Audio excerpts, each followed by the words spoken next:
Bom, fala aí galera, boa tarde, bom dia, boa noite. Meu nome é Bruno Barreto, tranquilo? E a gente hoje vai trabalhar sobre as águas oceânicas, né? Para terminar esse módulo que trabalha água de maneira em geral, tranquilo? Vocês já viram sobre a questão geopolítica e vocês já estudaram sobre as águas continentais. Então agora a gente vai começar, na verdade vai fechar essa parte falando das águas oceânicas, tranquilo? Tá? Ah, Bruno, por que águas oceânicas se tem oceano?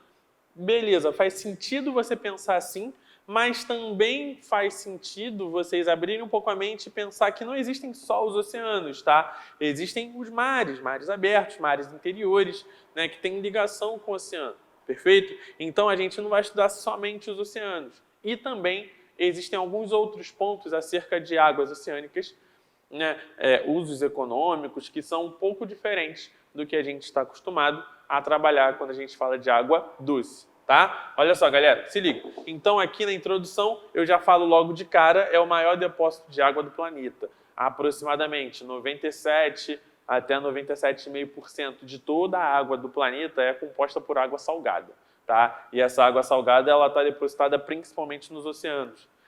Qual vai ser a principal diferença entre oceanos e os mares, né, e as águas continentais? Primeira coisa, salinidade. Tá? A salinidade muito maior, obviamente, eu tenho salinidade, né, água salgada, e aqui dentro das áreas continentais há uma predominância de água doce, tem água salgada também, tá? Eu já até compartilho com vocês, uma vez eu fui no Maranhão, e muito louco, eu estava perto da Foz do Rio, e mesmo indo para o interior do Rio, boa parte né, da área que eu naveguei, estava de barco, era composta por água salgada, ou seja, a salinidade do mar entrava pela foz e até boa parte do rio. E aí a água, quanto mais para dentro do rio, né, para mais a montante do rio eu ia, mais doce ia ficando a água, até que ela ficava totalmente doce, tipo, muito louco. Então, não pensem que, aqui tem o rio, daqui para cá é o mar. Então vem, doce, chegou daqui, salgado. Não, existe toda uma transição, tá? Olha só, galera, vamos lá.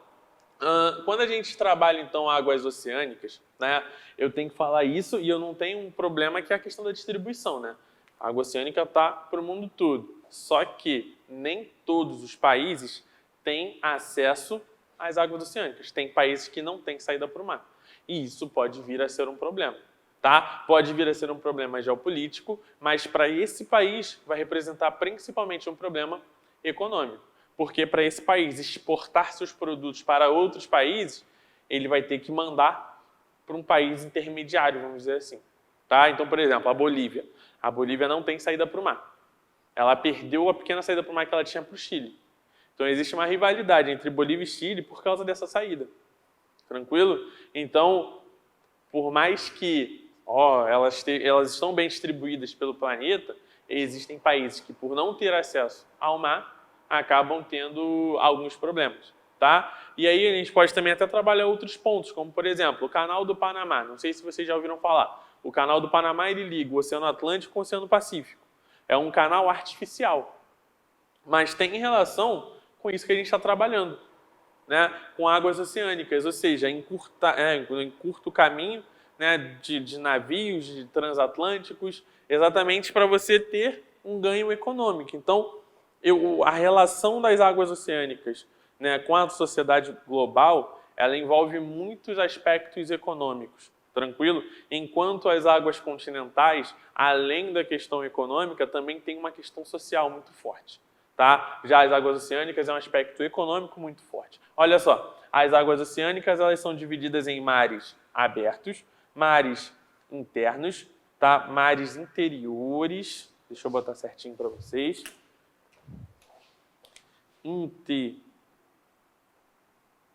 Interiores, quem tinha copiado o quadro, dá um print agora, foi? Perfeito, pausou, copiou, tá? Mares interiores e os próprios oceanos, tá, galera? Mares abertos são mares que têm grandes saídas para o oceano. Então, como é que eu posso simplificar para vocês? Quando vocês olharem um mapa, né, se você for, por exemplo, na Argentina, se você for na China, tem lá escrito Mar da China, Mar da Argentina. É o mar que vai estar presente no litoral desses países. Mas não existe o Mar do Brasil. Realmente não existe o Mar do Brasil, por uma questão de relevo submarino, né? O mar, em comparação entre mares e oceano, gira principalmente em torno de nível de salinidade e principalmente a profundidade. Então, às vezes, eu tenho o continente e uma extensão da plataforma continental muito longa. Então, tipo, por mais que aqui já esteja cheio de água do mar, ainda não é considerado oceano propriamente dito. Tá? Então, eu tenho mares abertos e mares interiores e os oceanos. Tá? Mares abertos, exemplo, Mar da China. Pesquisa Mar da China se você gosta de geopolítica. Tem uma questão muito maneira sobre Mar da China, tá? Disputas sobre ilhas e exploração de recursos na região da Ásia. Mares interiores, que tem como principal exemplo o Mar Mediterrâneo. Tá? O que é o mar interior? É um mar cercado de áreas continentais com uma pequena saída para o mar aberto ou para o oceano. No caso do Mar Mediterrâneo, é o Estreito de Gibraltar. O Estreito de Gibraltar é uma pequena saída entre o Marrocos e a Espanha, que vai exatamente ser a saída do Mar Mediterrâneo para o Oceano Atlântico. E os oceanos, tá? Que vocês já ouviram falar, o Oceano Atlântico que está aqui no nosso litoral brasileiro, pegando tanto o Atlântico Sul, que fica entre a África e a América do Sul, e o Atlântico Norte, é o mesmo Oceano Atlântico, tá? O Oceano Pacífico, que está no outro lado da América, Então, de um lado da América eu tenho o Oceano Atlântico, do outro lado da América eu tenho o Oceano Pacífico, que vai até a Ásia, tá? É o maior oceano em extensão. Então, o Oceano Atlântico, o Pacífico, que no mapa eurocêntrico, naquele mapa que tem a Europa no meio, fica o Atlântico, o Pacífico fica nas extremidades e existe o Oceano Índico, que fica ali perto da Índia, na costa leste africana, na Índia, o Oceano Índico. Além desses três, existe o Oceano Glacial Ártico, no Polo Norte, e o Oceano Glacial Antártico, no Polo Sul. Tá? São oceanos congelados, mas em alguns lugares trabalhados como oceano, em outros até não, tá? Isso é importante. O Atlântico, o Pacífico e o Índico sempre vai aparecer para vocês. O Ártico também, a probabilidade é que ele sempre apareça para vocês, porque no Polo Norte não existe massa continental, só existe de fato água congelada. Já o Antártico, em alguns livros ele vai aparecer, em outros livros não. Tá? E aí está a magia das ciências humanas. Não tem como a gente cravar com exatidão tudo que acontece. Tá? Então, esses são os oceanos. Tranquilo? Olhem no mapa. Tá? É importante que vocês saibam espacializar, colocar esses oceanos no espaço geográfico. Tá? Isso vai ser importante para vocês. Tá, galera? Olha só, continuando acerca dos oceanos, a gente vai trabalhar a movimentação, tá? Ou seja, essas águas oceânicas, elas se movimentam, tá? E essa movimentação das águas oceânicas, ela vai acontecer de três formas, tá? Uma eu tenho certeza que todo mundo conhece, que são as ondas, que é um movimento horizontal causado pelos ventos e pela forma do relevo submarino. Como assim? Primeiro, o vento está soprando, empurra aquela água superficial em direção à praia. Quando a gente vai à praia, tem praia que tem ondas grandes, tem praia que tem onda pequenininha. Tranquilo? Às vezes está rolando uma tempestade no mar, está passando um furacão, um ciclone no mar, e o mar fica de ressaca. Ou seja, devido aos ventos mais fortes, as ondas aumentam de tamanho. Então a onda sempre vai ser esse movimento horizontal. Perfeito, galera? E aí qual vai ser a influência do relevo submarino? Às vezes acontece isso daqui, ó. Desenho muito. Aqui, ó. Imaginem, hipoteticamente, que isso aqui seja o mar. Tá? Aqui é a praia. Ó, aqui vai ser a praia. Tá? Vou botar aqui quem? Eu. Tá? Imagina aqui que sou eu na praia. Tranquilo, então? Areiazinha, pá. E aqui é o mar. Perfeito? A água, ela vem nessa direção aqui.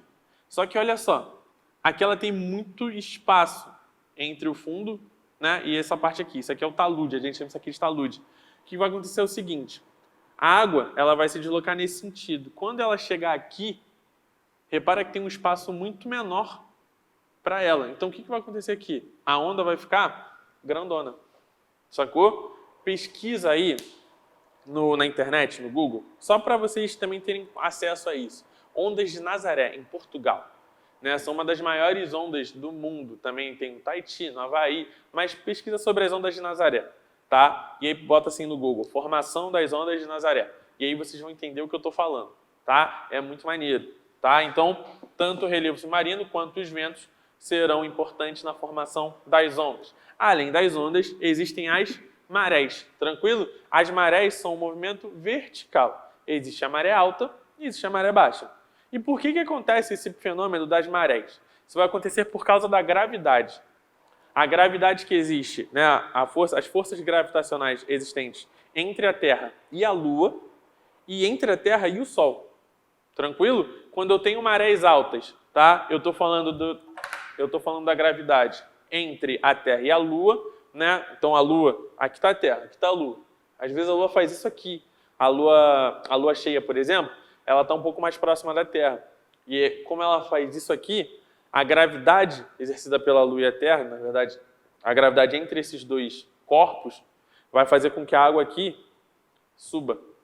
Sacou? É como se eu estivesse, tipo, forçando a água e ela vai acabar subindo.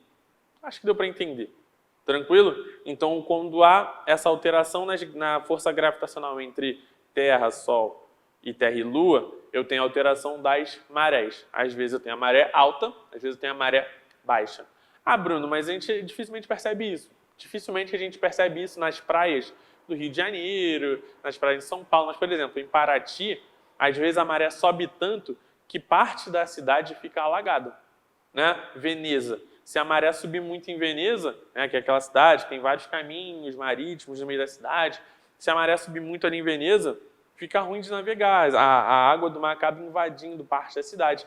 Então é interessante saber o funcionamento das marés, tá? E o terceiro tipo de movimento de água são as correntes marítimas. Aqui da onda eu falei de um movimento muito local. A corrente é quando grandes massas de água se movimentam de maneira horizontal. Tranquilo? Cada corrente marítima vai ter a sua densidade, né? Cada corrente marítima vai ter a sua salinidade, cada corrente marítima vai ter a sua temperatura, tá? A corrente pode ser quente ou fria, perfeito? Uma corrente quente, né, devido à água com temperaturas maiores, aumenta o processo de evaporação. Então, áreas próximas a correntes quentes, além da água mais quentinha quando você for à praia, são áreas onde você vai ter uma maior formação de chuvas. Tranquilo?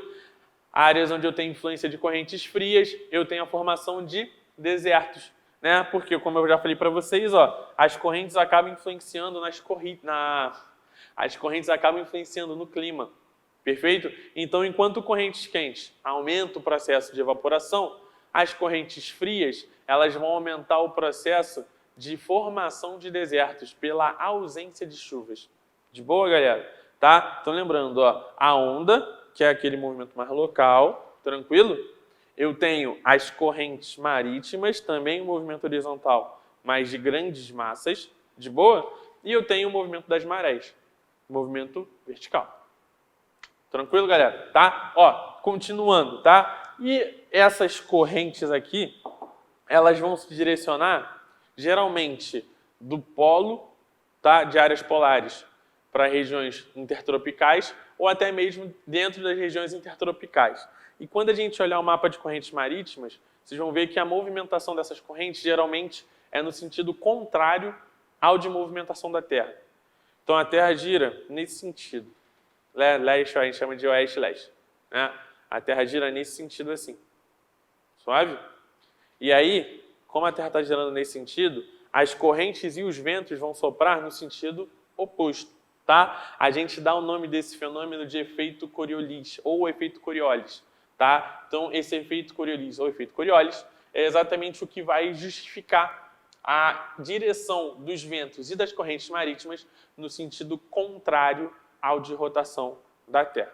De boa, galera? E para a gente fechar essa aula, tá? Eu gosto de falar da importância econômica dos oceanos, das águas oceânicas, que a gente até citou no início, né? O transporte de cargas e pessoas, principalmente aqui os navios, né? Os grandes navios cargueiros, a pesca, que pode ser artesanal, né? O senhorzinho, a senhora, que vai lá pescar o peixe, que vai consumir em pequena quantidade, ou até mesmo a pesca industrial, né? Grandes barcos pesqueiros que vão pescar em áreas mais profundas, né? Pegar peixes em quantidades industriais. Perfeito? E o extrativismo, né? Boa parte do petróleo no mundo é retirado de áreas oceânicas, tranquilo? E eu tenho também extrativismo de matérias, do sal, por exemplo, né? Que é um material presente dentro de águas oceânicas. Então, o sal ele é retirado de águas oceânicas. Tranquilo? E para a gente fechar essa aula aqui, eu queria falar do plâncton, que no Bob Esponja,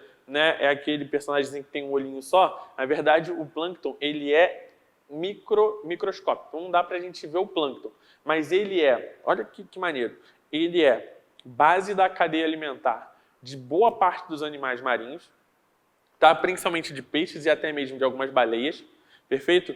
Além disso, o plâncton, como é um animal, né, ele é o animal mais numeroso presente na Terra, o plâncton ele é responsável por boa parte do petróleo que a gente tem hoje no planeta, é formado a partir da decomposição do plâncton, tranquilo? E aí um terceiro ponto sobre o plâncton é que ele faz fotossíntese embaixo da água. Só que o fato dele fazer fotossíntese acaba fazendo com que ele seja um grande consumidor de gases, né, que possuem carbono na sua composição e faz com que o plâncton seja responsável pela produção de oxigênio.